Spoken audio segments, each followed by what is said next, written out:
Now, as I mentioned, my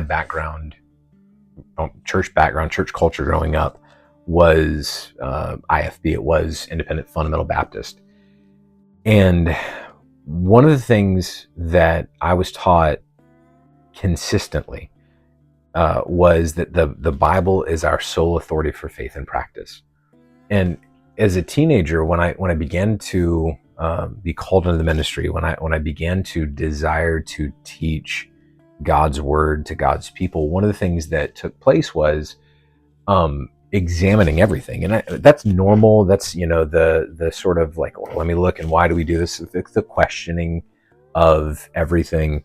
And one of the things that I began to realize is so much that was characteristic of the IFB churches and culture was not actually biblical. It was very extra biblical. It was very preferential. It was very, here's our standards, here's our convictions, but they're not necessarily tethered to God's word. And so what that did for me was it provoked me to go, I don't think we're fundamentalist enough. I don't think that we're holding to God's word. Instead, I think we're holding to a bunch of preferences. We're holding to a bunch of different things that aren't actually in there, which created this struggle of, I want to be biblical. I've been taught that that's right. I believe that that's right. But these things, they're not biblical. Maybe some of them are even good, but I can't teach them as if they're God's word. And so that created kind of this disillusionment within me of, I want to be biblical, but I'm going to have to be biblical then. Another thing that contributed to this was, as I began to learn more of God's word, and I began to long for a greater knowledge of him. As I was beginning to train for ministry, one of the things that took place was I wanted to know God's word and serve God's people. And one of the things that meant was, as I'm laboring to think about, okay, what is ministry going to look like? How would I teach people? What are the things that they need to know?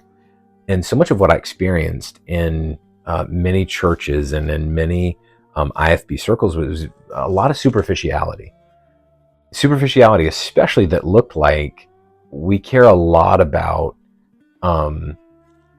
behaviors, outward appearances, things like that, but not a lot about the heart. And another aspect of that was even greater was, it was so much about me. It was so much about what I can do, and not so much about, this is who the Lord is and this is how we honor him.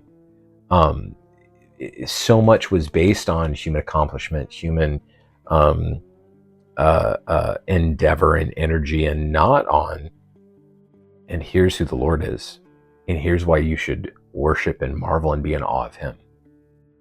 Now, I want to be careful and qualify that to say that's not always the case. I want to trust that maybe that was my perception even as a young kid, growing up in this church culture and the church background. Maybe I just wasn't picking up what was being put down.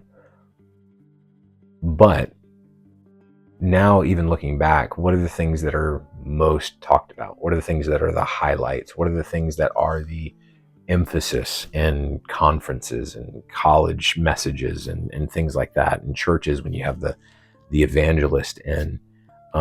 Is it on the greatness and supremacy of God, or is it on, don't do these things?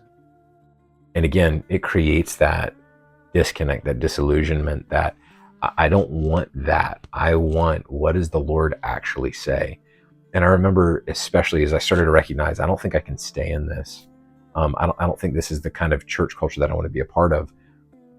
I knew and recognized from God's word, there's more. There's more. And I want that. I want more.